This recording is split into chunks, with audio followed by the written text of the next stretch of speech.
Hello student, good morning, सुप्रभात and welcome to तमर chemistry classes. आज हम पढ़ने जा रहे हैं Pauli exclusion principle. Pauli exclusion principle किससे संबंधित है?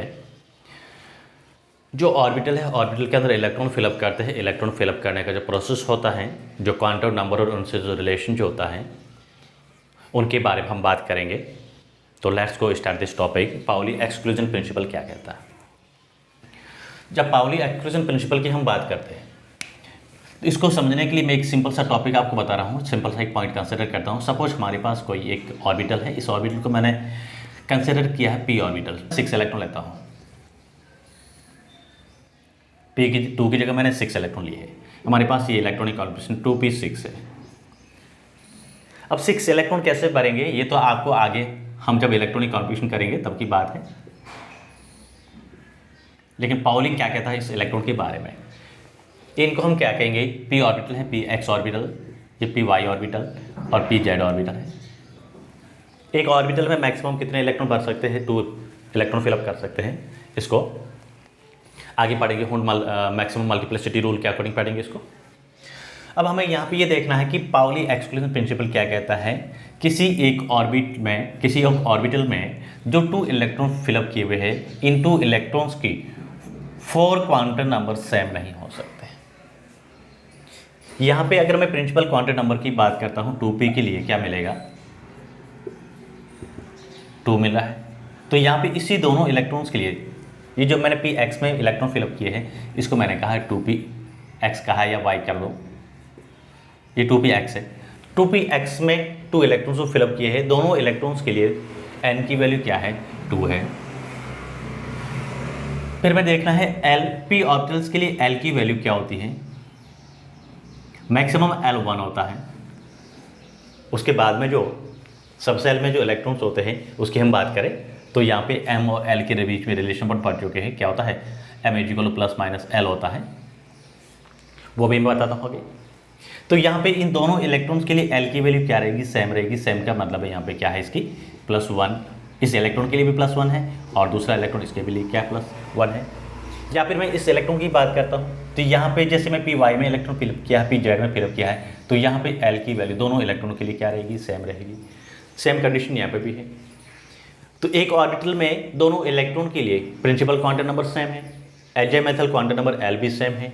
और मैं बात करता हूँ मैग्नेटिक क्वांटम नंबर की। मैग्नेटिक क्वांटम नंबर की, तो मैग्नेटिक क्वांटम नंबर भी क्या है इसके लिए? हमने पढ़ा है इसका वैल्यू क्या होती है? +- L के इक्वल होती है। इसका मीनिंग क्या है? +-1 रहेगी। इसका मीनिंग यहाँ पे +1 हो सकती है, 0 हो सकती है, -1 हो सकती है। एक ऑर्बिटल के अंदर दोनों इलेक्ट्रॉन जो है, जैसे यहाँ पे मैंने इस इलेक्ट्रॉन की बात कर रहा हूँ, इस इलेक्ट्रॉन की बात कर रहा हूँ, इसके लिए m+1 होगा, इसके लिए भी m+1 होगा। तो एक ऑर्बिटल के अंदर दोनों इलेक्ट्रॉन्स की अधिकतम 3 क्वांटम नंबर सेम होती है। अगर मैं यहाँ पे 4th क्वांटम नंबर की बात करता हूँ, s की बात करता हूँ, s क्या होता है? 1/2 होता है ± में। अगर हम यहाँ पे इस फर्स्ट इलेक्ट्रॉन की भी बात करते हैं, फर्स्ट इलेक्ट्रॉन के लिए s = 1/2 प्लस में आ रहा है, तो ये सेकंड इलेक्ट्रॉन है, इसके लिए s की वैल्यू क्या रहेगी? -1/2 रहेगी। इसी बेसिस पे पाउली क्या कहता है? किसी ऑर्बिटल में प्रेजेंस दोनों इलेक्ट्रॉन की चारों क्वांटम नंबर सेम नहीं हो सकती है। Maximum 2 quantum numbers are same, principal quantum number, एजे quantum number and magnetic quantum number are same, but 4th quantum number, that is spin quantum number, is always differ। ये principal किसका है? Pauli exclusion principal कहता है। That means 2 electrons does not have all 4 quantum numbers are same। 2 electrons of the same orbitals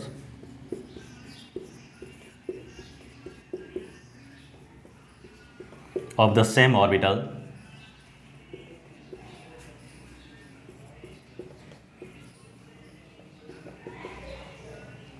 does not have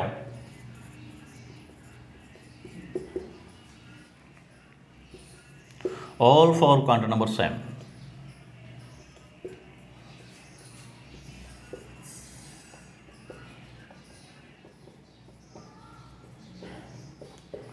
Maximum 3 quantum numbers are same, n, l, m are same for 2 electrons, of the same orbitals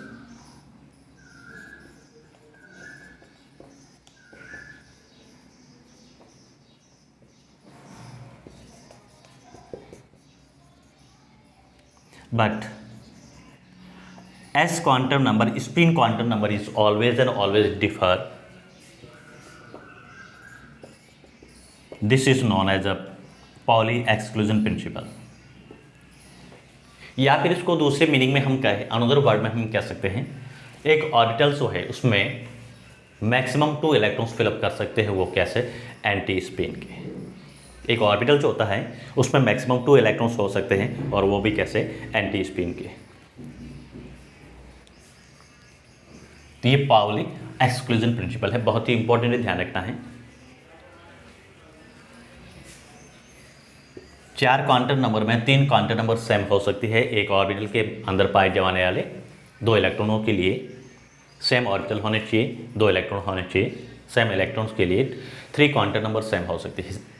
कौन सी? Azimuthal quantum number, principal quantum number and magnetic quantum number. But 4th quantum number is always differ. 4th वाली कौन सी होती है? Spin quantum number. ये हमेशा क्या होती है? डिफर होती है।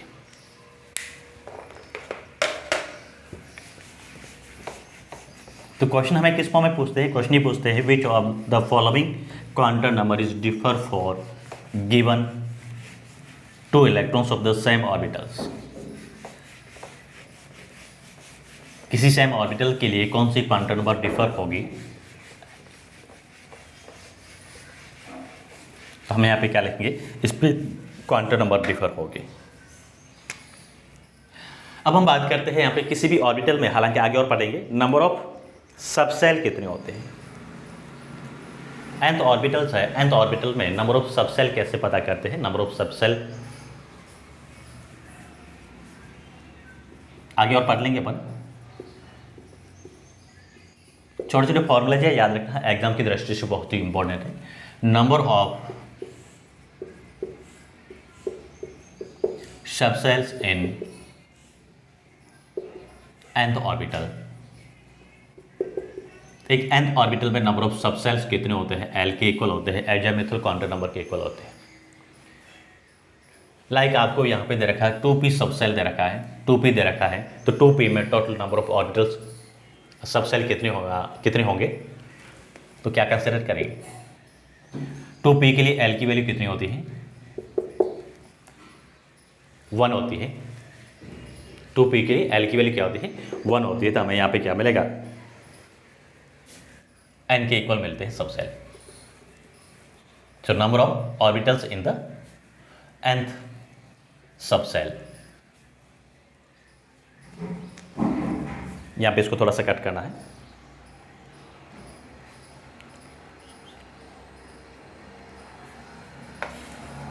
तो number of subshell in nth orbital की मैं बात करता हूं।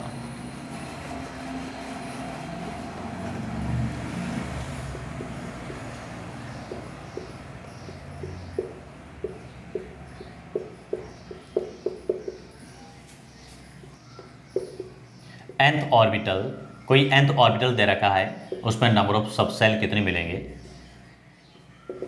n के इक्वल मिलेंगे। नंबर ऑफ सबसेल उसमें कितने मिलेंगे? nth ऑर्बिटल है, उस nth ऑर्बिटल में टोटल सबसेल कितने मिलेंगे? n के इक्वल मिलेंगे। ध्यान रखना है, छोटे छोटे फॉर्मूलेज है। Number of orbitals in subshell, किसी सबसेल में टोटल नंबर ऑफ ऑर्बिटल्स कैसे पता करोगे? Number of orbitals in a subshell, किसी सबसेल में कितने ऑर्बिटल हैं,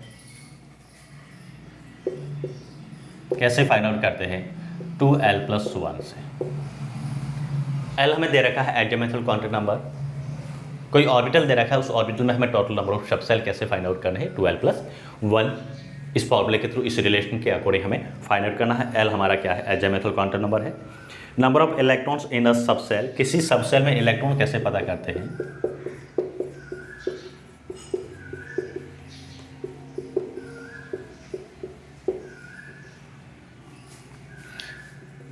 किसी सबसेल में इलेक्ट्रॉन कैसे पता करते हैं? 2l+1, या फिर इसको अपन लिख सकते हैं 4l+2। किसी सब सेल में नंबर ऑफ इलेक्ट्रॉन्स कैसे पता करते हैं, मैक्सिमम कितने इलेक्ट्रॉन हो सकते हैं। पार्टिकुलर कोई हमें सब सेल दे रखा है 4l+2 या फिर 2 ब्रैकेट 2l+1, l हमें पता है क्या होती है, एजेमेथल क्वांटम नंबर होती है। फिर अपन देखते हैं maximum number of orbital in each shell. Number of orbitals in each shell.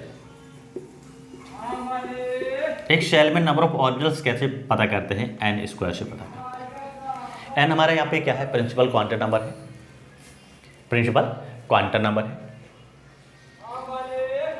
एक सेल में नंबर ऑफ ऑर्बिटल्स कैसे पता करना है, हमें पर्टिकुलर कोई सेल दे रखा है, लाइक आपको दे रखा है 3p शेल दे रखा है, तो 3p शेल में total number of electrons, sorry shell कितने होंगे, ऑर्बिटल्स कितने होंगे, हमें कौन सा शेल दे रखा है, थर्ड शेल दे रखा है। इस थर्ड शेल में टोटल कितने ऑर्बिटल्स होंगे, 3n स्क्वायर के इक्वल होंगे। 3n का मीनिंग होता है टोटल 9 ऑर्बिटल्स होंगे। अब टोटल 9 ऑर्बिटल्स कौन कौन से हैं, अगर मैं इसकी में बात करूं तो हमारे पास यहाँ पे n की वैल्यू क्या है, 3 है। n × 3 का मीनिंग होता है हमारे पास 3s हो सकता है, 3p हो सकता है और 3d हो सकता है। 3s हो सकता है, 3p हो सकता है और 3d हो सकता है। एस शेल के अंदर टोटल ऑर्बिटल की बात करें तो कुछ भी नहीं होता है, एक ही शेल के ही ऑर्बिटल के ही एक ही होता है। पी की हम बात करें तो पी में कितने होते हैं, शेल में 3 ऑर्बिटल्स होते हैं। कौन से 3 ऑर्बिटल्स, px, py और pz होते हैं। और अगर मैं डी की बात करता हूँ, डी में कितने होते हैं, 5 ऑर्बिटल्स होते हैं। कौन से, dxy, dyz, dzx, dx2y2 and dz2। तो हमें टोटल नंबर ऑफ कितने मिले हैं ऑर्बिटल्स पार्टिकुलर दिए गए सब शेल में या शेल में, 9। इस फॉर्मूले को फॉलो करेंगे। फिर अपन देखेंगे ये ऑर्बिटल्स है, ऑर्बिटल्स में टोटल नंबर ऑफ इलेक्ट्रॉन्स क्या होंगे। बहुत ही इंपॉर्टेंट छोटे छोटे एक एक लाइन के जो टॉपिक्स है, very very important in the view of exam, exam की दृष्टि से बहुत ही इंपॉर्टेंट है। अभी हमें जो क्वेश्चन जो दिया था n+l की वैल्यू दे रखी थी, उसके अकॉर्डिंग हमें जो आरपीसी में क्वेश्चन दिया था इस बेसिस पे ही दिया था। क्वेश्चन क्या था मैं इसके बाद जस्ट डिस्कस कराता हूँ। अब हमें पूछा कि number of electrons in the orbitals, orbitals के अंदर अधिकतम कितने इलेक्ट्रॉन्स हो सकते हैं, यानी मैक्सिमम नंबर ऑफ इलेक्ट्रॉन्स की मैं बात करता हूँ। अगला जो पॉइंट है इसका,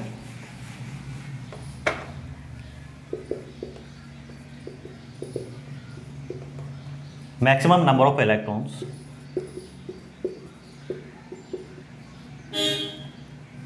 इन एन ऑर्बिटल। एन ऑर्बिटल दे रखे आपको, मैक्सिमम कितने इलेक्ट्रॉन्स हो सकते हैं, 2n स्क्वायर के इक्वल, 2n स्क्वायर के इक्वल। कैसे आया, अगर हमें यहाँ पे ऑर्बिटल दे रखा है, कौन सा दे रखा है, n की वैल्यू क्या दे रखी है, 3 दे रखी है।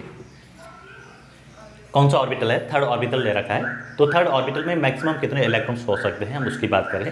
थर्ड ऑर्बिटल का मीनिंग क्या होता है, हमारे पास कौन कौन से ऑर्बिटल हो सकते हैं, 3s हो सकते हैं, 3p हो सकते हैं और 3d हो सकते हैं। s में मैक्सिमम 2 इलेक्ट्रॉन होते हैं, p में मैक्सिमम 6 इलेक्ट्रॉन होते हैं और d में मैक्सिमम कितने इलेक्ट्रॉन होते हैं, 10 इलेक्ट्रॉन होते हैं। तो देखिए कितने हो गए, 6 + 10 16, 16 + 2 कितने हो गए, 16 + 2 18। क्या हमारे पास यहाँ पे इस फॉर्मूले के अकॉर्डिंग इसमें n की वैल्यू 3 दे रखी है, इसमें 18 इलेक्ट्रॉन आ रहे हैं, नहीं आ रहे, देखिएगा 2 × 3 का स्क्वायर इज इक्वल टू क्या मिलेगा, 2 × 9 is equal to 18 electrons, is equal to 18 electrons. तो हम यहाँ पे पता कर सकते हैं इसमें कितने इलेक्ट्रॉन है, क्या है। यहाँ से तो इस बेसिस पे आपको बहुत ही इंपॉर्टेंट टॉपिक है, छोटे छोटे क्वेश्चन जो है किसी न किसी फॉर्म में एग्जाम में दिखने को मिलेंगे, पूछते ही पूछते हैं। अब मैं यहाँ पे उस क्वेश्चन की बात कर रहा हूँ जो क्वेश्चन अभी हाल ही में पूछा था, 2022 का आरपीसी फर्स्ट ग्रेड एग्जाम हुआ था, उसमें पूछा था, जो क्वेश्चन है उसकी बात कर रहा हूँ मैं। उसमें क्वेश्चन ये पूछा था, हमें यहाँ पे दे रखा था, क्या दिया था, हमें दे रखा है n+l बराबर कितना दे रखा था, 4 दे रखा था, n+l इज इक्वल टू 4 दे रखा था। और इसमें हमें पूछे थे, कितने पूछेंगे कि अधिकतम कितने electron, n+l is equal to 4 है तो इसमें अधिकतम कितने इलेक्ट्रॉन भरे जाएंगे। अधिकतम इलेक्ट्रॉनों की संख्या पूछी थी।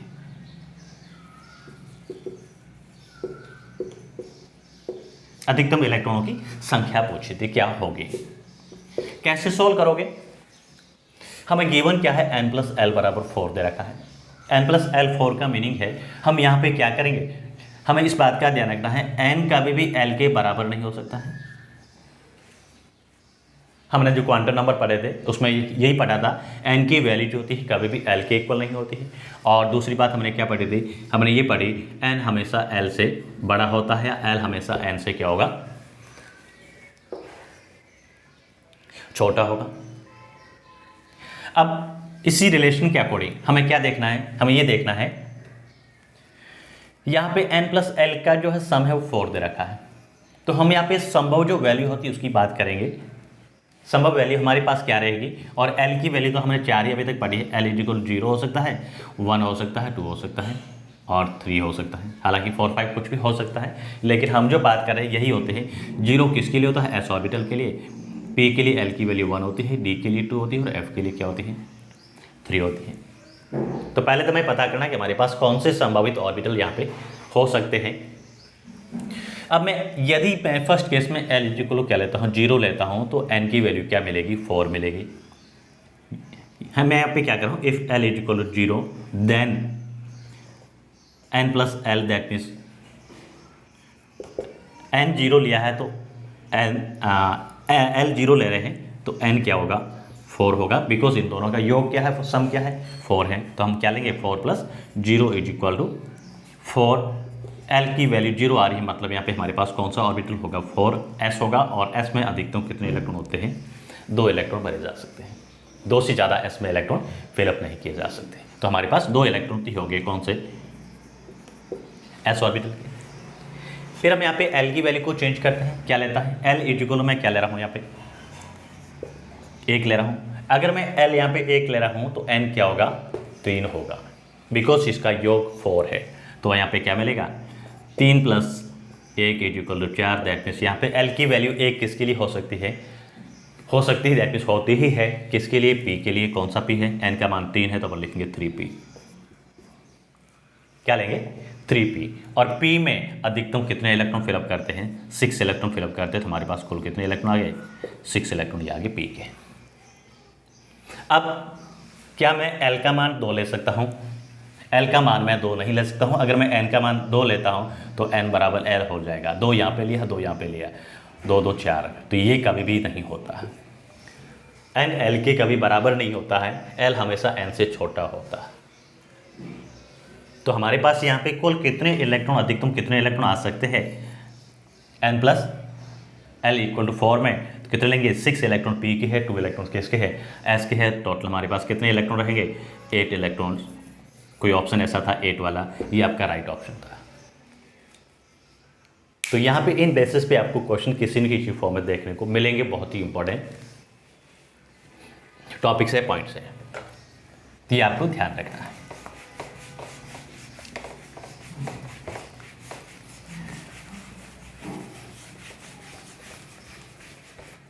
अब हम अगला टॉपिक जो कंसीडर कर रहे हैं,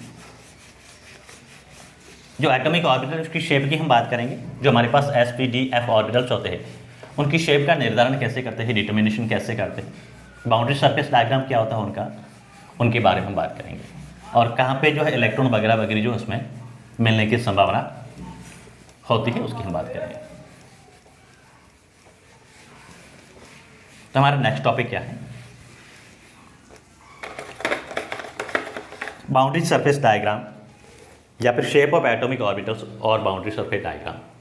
हमारी हेडिंग क्या रहेगी, shape of atomic orbitals,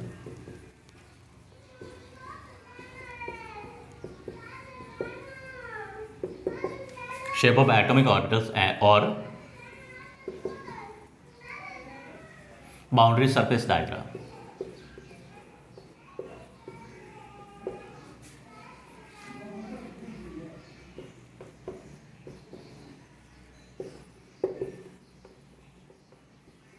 shape of atomic orbitals and boundary surface diagram. किसी भी एटॉमिक ऑर्बिटल्स है उसकी शेप का हम निर्धारण कैसे करते हैं, कैसे डिटरमाइन करते हैं, कौन से फैक्टर्स होते हैं, कौन सी बातें होती हैं उसकी शेप के निर्धारण को सपोर्ट करती हैं। शेप हम कैसे डिटरमाइन करते हैं किसकी, एटॉमिक ऑर्बिटल्स की। तो हम यहाँ पे बात करेंगे दो फंक्शनों की। एक तो होता है वेव फंक्शन जो साई होता है, वेव फंक्शन साई और जो एटॉमिक ऑर्बिटल हम कंसिडर करते हैं, मतलब बोहर ने बताया कि वो कैसा होता है, स्पेरिकल होता है, तो हम उसकी बात करेंगे रेडियस की। तो इस केस में साई का नाम जो होता है यहाँ पे चेंज हो जाता है, अलग हो जाता है। वो नाम क्या रहेगा, वो नाम रहेगा radial wave function. Atomic orbital की साइज़ की हम बात करते हैं, शेप की बात करते हैं। शेप के केस में जो हमने साई को लिया था कि इसको शो करता है, एम्पलीट्यूड को शो करता है, तो ये अब यहाँ पे इसका जो फंक्शन होता है वो क्या हो जाएगा, रेडियल वेव फंक्शन के फॉर्म में काम करता है। बिकॉज ये रेडियस के लिए एक फंक्शन का काम करता है, इसलिए इसको कहेंगे रेडियल वेव फंक्शन। तो किसी भी एटॉमिक ऑर्बिटल की जो है शेप का निर्धारण किसके द्वारा करते हैं, रेडियल वेव फंक्शन साई और प्रोबेबिलिटीज डेंसिटीज जो है साई स्क्वायर उसके द्वारा करते हैं अपन। तो हमारे पास यहाँ पे एक रहेगा, क्या रहेगा, एक तो हम कंसिडर करेंगे रेडियल वेव फंक्शन की बात करेंगे। किसकी करेंगे, रेडियल वेव फंक्शन साई।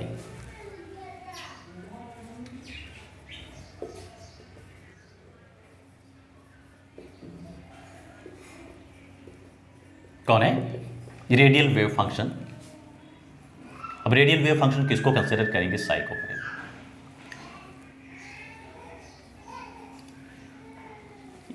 ये क्या होता है, जब साई को अपन लेते हैं, श्रोडिंगर वेव इक्वेशन से प्राप्त होने वाला साई है, उस साई और एटॉमिक ऑर्बिटल की जो रेडियस होती है उसके मध्य अपन कर्व बनाते हैं, ग्राफ ड्रॉ करते हैं। तो वो ग्राफ कैसे मिलते हैं, उसके अकॉर्डिंग हम इसकी बाउंड्री का निर्धारण कैसे करते हैं एटॉमिक ऑर्बिटल्स की, उसकी हम यहाँ पे बात करेंगे। तो यहाँ पे अपन देखेंगे शेप ऑफ ऑर्बिटल जो है ऑब्टेन या determine from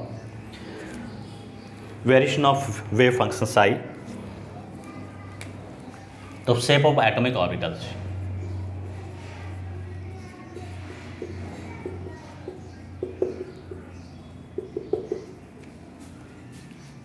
is determined by the variation of, help कह सकते हैं, बाय कह सकते हैं,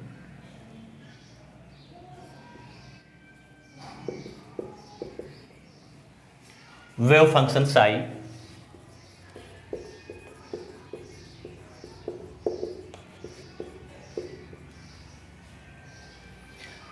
as a function of a radius, as a function of a radius.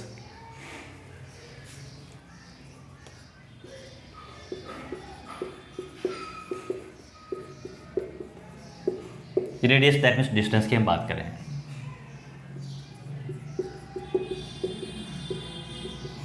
जिसको अपन आर के फॉर्म में कंसिडर करेंगे, स्मॉल आर कंसिडर करेंगे। इस वजह से इसका जो नया नाम जो होता है दैट मीन्स यहाँ पे साई किसका फंक्शन है, एटॉमिक ऑर्बिटल की जो साइज होती है रेडियस से, रेडियस का फंक्शन है। तो साई का यहाँ पे नया नाम पड़ेगा, क्या पड़ेगा, रेडियल वेव फंक्शन। साई को हम यहाँ पे क्या कहेंगे, नया नाम हमारा रहेगा radial wave function. Therefore psi is considered as a radial wave function. क्यों, क्योंकि किसका फंक्शन है, एटॉमिक ऑर्बिटल की रेडियस से, रेडियस का फंक्शन है, कौन है, साई। तो यहाँ पे हम साई को क्या कंसिडर करेंगे, तो साई हम यहाँ पे लेंगे रेडियल वेव फंक्शन है, radius wave function.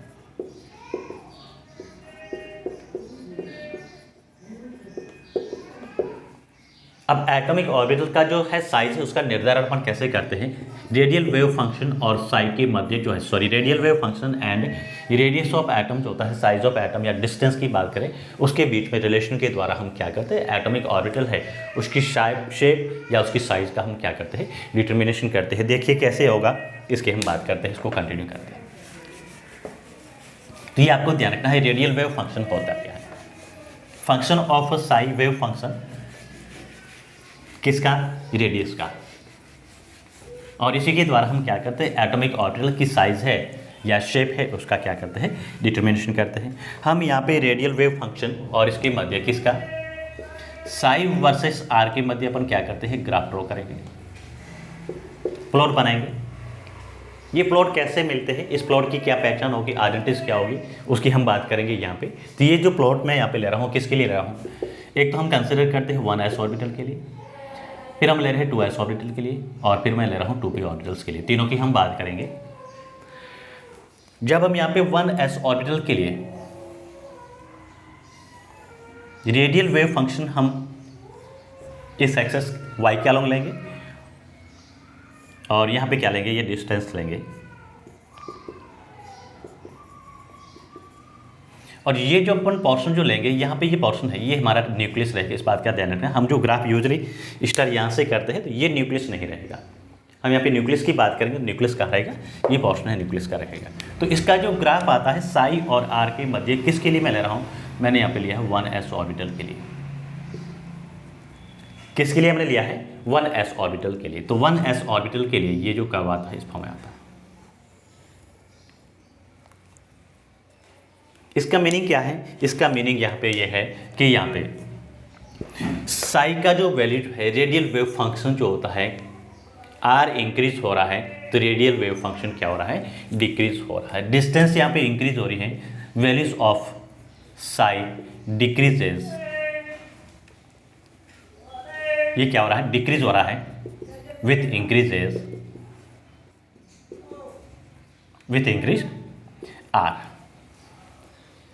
Are increase हो रहा है, डिस्टेंस इंक्रीज हो रही है तो रेडियल वेव फंक्शन साई है, साई की वैल्यू क्या हो रही है, डिक्रीज हो रही है। ये इसमें कर्व में क्या है, 1s के लिए इसका ग्राफ आ रहा है, रिलेशन आ रहा है। अब यहाँ पे ये जो पॉइंट होता है, साई की वैल्यू मैक्सिमम होती है कहाँ पे होती है, 1s के लिए। इस बात का ध्यान रखना, सभी के लिए समान नहीं रहती है, सभी ऑर्बिटल के लिए रिलेशन समान नहीं रहता है, अलग अलग मिलता है। तो साई मैक्सिमम मिलता है कहाँ पे मिलता है, किसके लिए, maximum for 1s orbital at nucleus.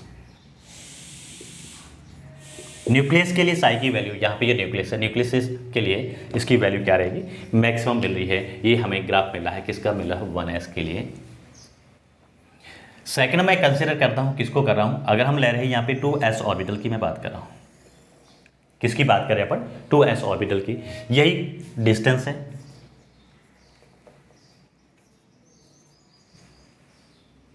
Radial wave function Sai की मैं बात कर रहा हूँ। इसका जो हमें ग्राफ मिलता है, कब मिलता है, कैसे मिलता है,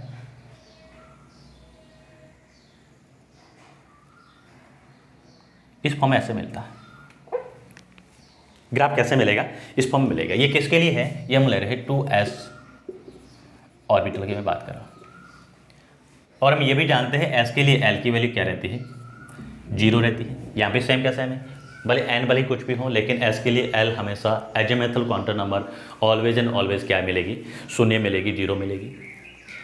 अब हमें यहाँ पे क्या देखना है, रिलेशन देखिएगा, radial wave function and r जो है डिस्टेंस है, डिस्टेंस के बीच में। यहाँ पे रेडियल वेव फंक्शन की वैल्यू क्या है, मैक्सिमम है। इस ग्राफ की मैं बात करता हूँ, तो पहले यहाँ पे क्या हो रहा है, रेडियल वेव फंक्शन की वैल्यू क्या हो रही है, डिक्रीज हो रही है, किसके साथ में, with increases value of r. Distance increase हो रही है, रेडियल वेव फंक्शन क्या होता है, साई की वैल्यू क्या हो रही है, डिक्रीज होती है। डिक्रीज होते हुए एक ऐसे पॉइंट पे पहुंचती है जहाँ पे साई, इस जगह पे क्या हो रहा है, radial wave function psi equal क्या होता है, 0 होता है। इस बात का ध्यान रखना, बहुत ही इंपॉर्टेंट एक नई टर्म आ रही है, उसको इंट्रोड्यूस कर रहे हैं, जहाँ पे ये 2s की मैं बात कर रहा हूँ। 2s के लिए जब साई की वैल्यू यहाँ पे क्या होती है, रेडियल वेव फंक्शन की वैल्यू 0 हो जाती है, उस जगह को, इस प्लेस को अपन बोलते हैं, क्या बोलते हैं, नोड बोलते हैं। क्या बोलेंगे, नोड बोलते हैं। तो यहाँ पे अगर नोड की परिभाषा की हम बात करें, डेफिनेशन की बात करें, नोड क्या होता है, a place around the nucleus where psi is equal to 0। और हमने ये पढ़ा था, आगे और पढ़ेंगे, साई स्क्वायर जो होता है क्या होता है, probability finding the electron densities. तो यहाँ पे साई 0 है तो साई स्क्वायर भी क्या हो जाएगा, 0 ही रहेगा। इसका मीनिंग ये भी होता है, नोड क्या होता है, ऐसी जगह जहाँ पे इलेक्ट्रॉन फाइंडिंग प्रोबेबिलिटी 0 होती है, क्या बोलेंगे उसको, नोड बोलेंगे। और पर्टिकुलर किसी ऑर्बिटल में नोड कैसे पता करते हैं, नोड कितने टाइप्स के होते हैं, उसकी बात हम आगे करते हैं। अब यहाँ पे जो है मैं बात कर रहा हूँ किसकी, साई की वैल्यू, और इंटरेस्टेड केस पॉजिटिव है, और यहाँ पे क्या होती है, साई क्या हो रहा है, नेगेटिव हो रहा है। तो 2s ऑर्बिटल के लिए साई की वैल्यू, पॉसिबल वैल्यू क्या हो सकती है, Sai is may be positive और नेगेटिव। नोड से ऊपर साई की वैल्यू पॉजिटिव होती है, और नोड के नीचे साई की वैल्यू क्या होती है, नेगेटिव होती है।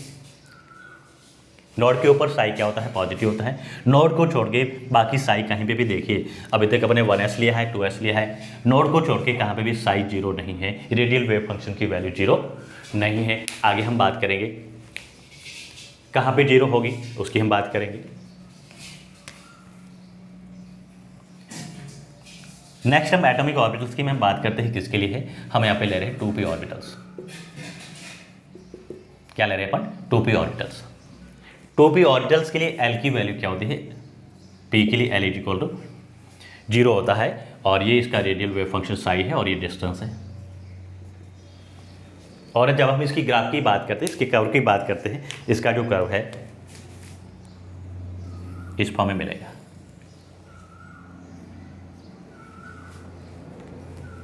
यहाँ पे अपन आर और वेव फंक्शन साई के रिलेशन की अगर हम बात करते हैं, किसके लिए, ये 2p ऑर्बिटल, इसके लिए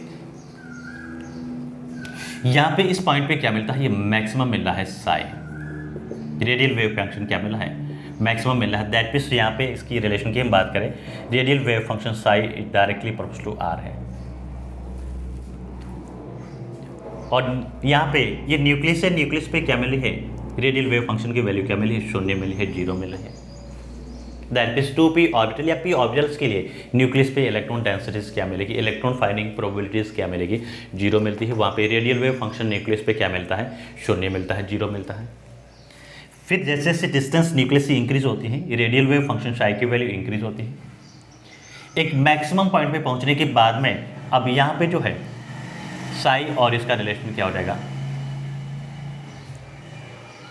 रेसिप्रोकल हो जाएगा। रेडियल वेव फंक्शन क्या हो रहा है, अगेन डिक्रीज होना स्टार्ट होता है, आर तो इंक्रीज हो रहा है।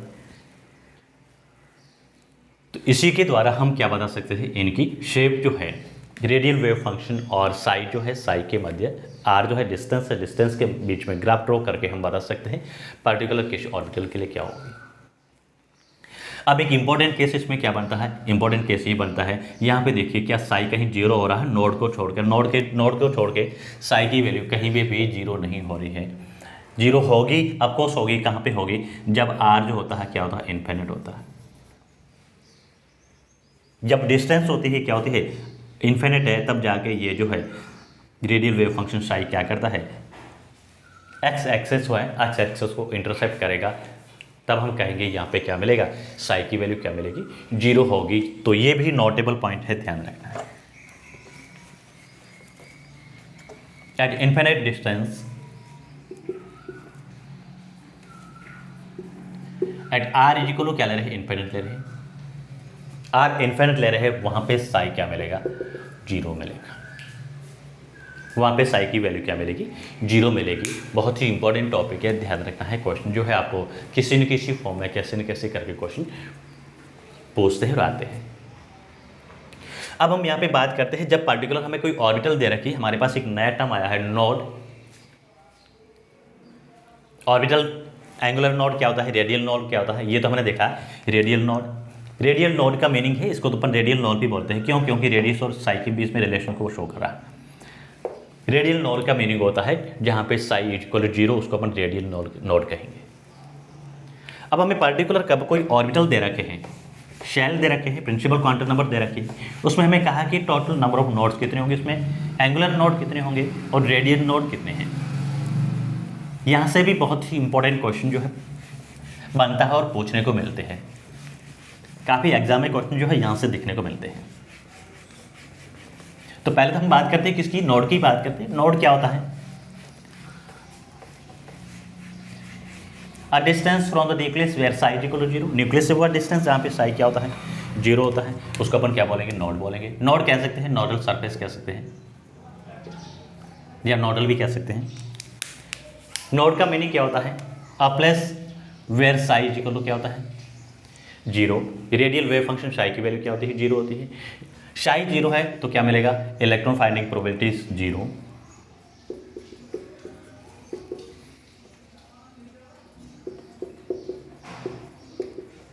इलेक्ट्रॉन्स फाइंडिंग प्रोबेबिलिटी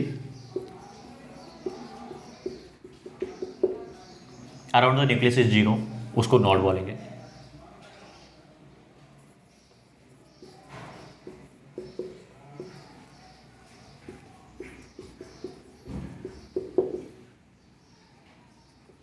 क्या बोलेंगे, इसको नोड बोलेंगे। अब हमें यहाँ पे पर्टिकुलर कोई ऑर्बिटल दे रखा है, उसमें नंबर ऑफ नोड कैसे कैलकुलेट करते हैं उसकी मैं बात करता हूँ। टोटल नंबर ऑफ नोड्स की मैं बात करूँ कैसे मिलेंगे, टोटल नंबर ऑफ नोड्स या nodal surface always and always is equal to क्या मिलेगा, n-1 मिलेगा। क्या मिलेगा, टोटल नंबर ऑफ नोड की मैं बात करता हूँ तो कितने मिलेंगे, n-1 के इक्वल टोटल नोड मिल से। n यहाँ पे क्या है, प्रिंसिपल क्वांटम नंबर की मैं बात करता हूँ, और इसमें एंगुलर नोड की मैं बात करता हूँ। ये तो टोटल नोड है। टोटल नोड किसका सम होता है, एंगुलर और रेडियल नोड की सम के इक्वल होता है। अगर मैं यहाँ पे एंगुलर नोड की बात करता हूँ,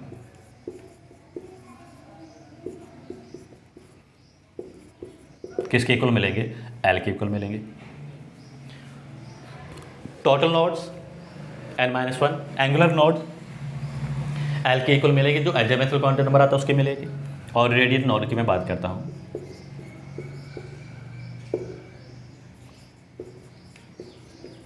कितने मिलेंगे, n-l-1। और टोटल नोड की मैं बात करता हूँ, टोटल नोड से होते हैं, क्या होते हैं, is equal to angular node plus radial node, यानी radial node plus angular node.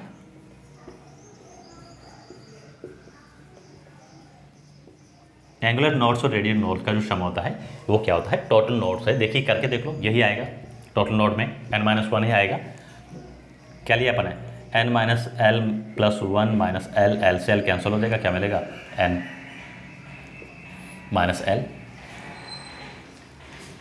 अब हम यहाँ पे कैसे नोड की संख्या को ज्ञात करते हैं, मैं इस बेसिस पे थोड़ी सी प्रैक्टिस कराता हूँ आपको। सपोज हमारे को यहाँ पे क्या दे रखा है, क्वेश्चन हमें इस फॉर्म में पूछते हैं। सपोज हमें यहाँ पे दे रखा है 3p दे रखा है, 3p ऑर्बिटल दे रखा है। 3p ऑर्बिटल में टोटल नोड्स कितने हैं, रेडियल नोड कितने इसमें, और एंगुलर नोड कितने हैं। अगर मैं यहाँ पे टोटल नोड्स की बात करता हूँ, टोटल नोड्स कैसे मिलेंगे, n-1 मिलेंगे टोटल नोड्स। n की वैल्यू यहाँ पे क्या है, 3p के लिए n = 3 है, तो टोटल नोड्स क्या मिलेंगे, 3 - 1 = 2 नोड्स। टोटल कितने नोड्स मिलेंगे, 3p में 2 नोड्स मिलेंगे। 2p में कोई भी नोड्स नहीं होगा, 0 नोड्स है।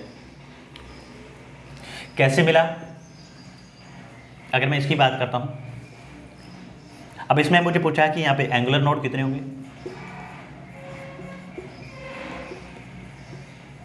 एंगुलर नोड की बात करते हैं, हमारे पास रिलेशन क्या मिलता है, एल के इक्वल मिलता है, कितने मिलेंगे, 1 मिलेगा। तो 3p के लिए एंगुलर नोड जो है, एंगुलर नोड क्या मिलेगा, 1 मिलेगा। अभी अपने जो ग्राफ बनाए थे ये इस फॉर्म में, आगे हम और बात करेंगे। ये ऐसे मिलता है, ये किसके लिए, ये 3p के लिए है। यहाँ तक कि 2p के लिए है। देखिए 2p में कोई भी नोड नहीं है, इस बात का ध्यान रखना है। 2p में एंगुलर नोड या कोई भी किसी भी प्रकार का नोड नहीं रहेगा, लेकिन 3p में नोड्स की बात करें तो ये नोड मिलेगा। इस नोड को अपन क्या बोलेंगे, एंगुलर नोड पढ़ेंगे। आगे अपन रिलेशन पढ़ेंगे। ये तो फर्स्ट अपने लिया है रेडियल वेव फंक्शन, सेकंड में अपन लेंगे probabilities finding electron density psi square versus r की बात करेंगे। ये साई वर्सेस आर की बात की है। सेकंड टॉपिक अपन कंसिडर करेंगे साई स्क्वायर वर्सेस आर लेंगे, उसमें और क्लियर हो जाएंगे।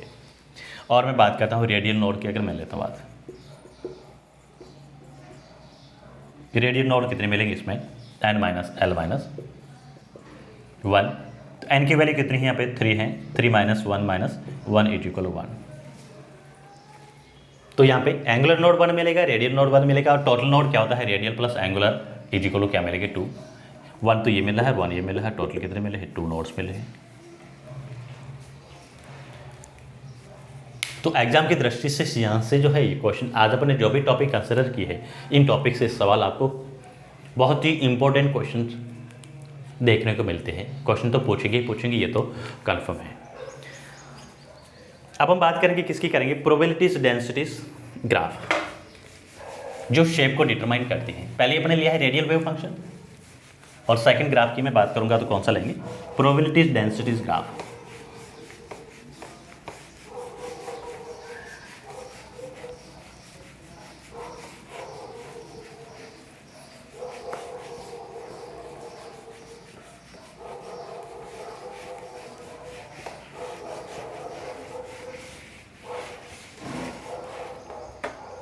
सेकंड हमारा क्या रहेगा, प्रोबेबिलिटीज डेंसिटीज ग्राफ।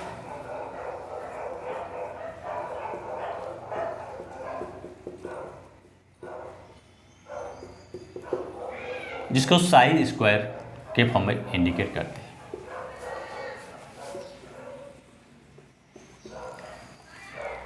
हम वही आर और साई स्क्वायर के बीच की ग्राफ की बात करेंगे। हम यहाँ पे स्टडीज करेंगे, किसकी करेंगे, ग्राफ बिटवीन करेंगे, किसका, साई स्क्वायर वर्सेस आर जो है डिस्टेंस है, रेडियस है, उसकी हम बात करेंगे।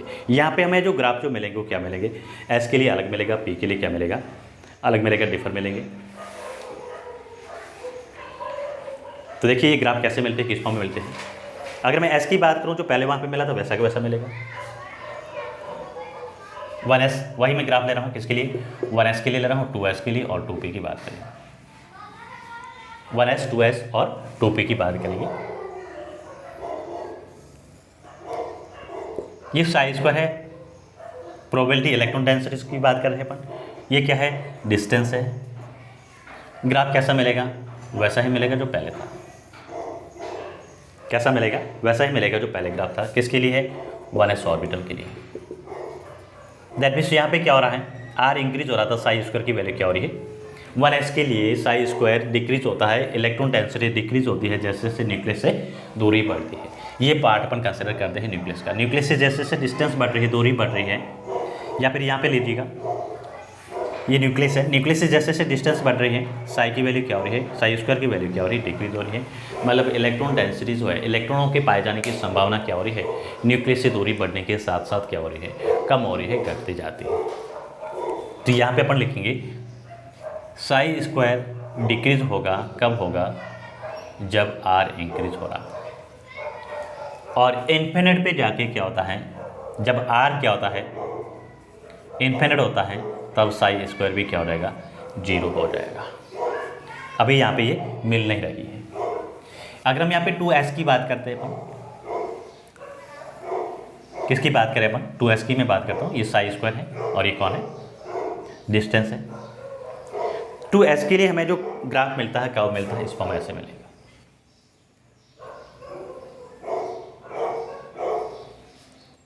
टू एस के लिए साई स्क्वायर और आर के बीच में जो कर्व मिलता है, ग्राफ मिलता है, इस फॉर्म में मिलता है। यहाँ पे क्या हो रहा है, पहले केस में यहाँ पे साई स्क्वायर मैक्सिमम है, दैट मीन्स इलेक्ट्रॉन क्या है, यहाँ पे न्यूक्लियस पे इलेक्ट्रॉन फाइंडिंग प्रोबेबिलिटी बहुत ही ज़्यादा अधिकतम है। उसके बाद में क्या हो रहा है, यहाँ पे ये ग्राफ क्या शो कर रहा है, साई स्क्वायर की वैल्यू क्या हो रही है, डिक्रीज हो रही है, जब आर की वैल्यू क्या हो रही है, इंक्रीज हो रही है।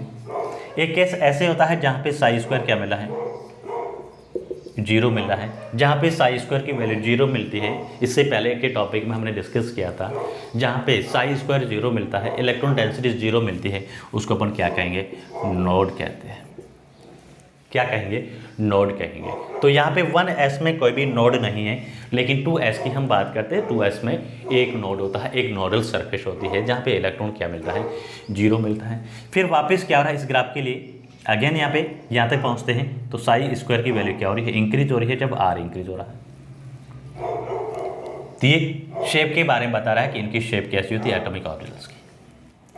और फिर वाई इन्फिनिट पे जाके क्या होती है, साई स्क्वायर 0 हो जाता है। मतलब आर जहाँ पे क्या होता है, इन्फिनिट होता है, वहाँ पे साई स्क्वायर क्या होता है, 0 होता है। इलेक्ट्रॉन फाइंडिंग प्रोबेबिलिटीज़ की संभावना खत्म हो जाती है। कहाँ पे, इन्फिनिट पे जाके, अनंत पे जाके। अनंत किसने देखा है, किसी ने नहीं देखा है, तो अपन ये नहीं कह सकते हैं किसी एटम के अंदर इलेक्ट्रॉन पर्टिकुलर जगह पर 0 होंगे। जब हम अनंत की बात करेंगे, जब जाएंगे तब देखेंगे कि वहाँ पे इलेक्ट्रॉन है या नहीं है।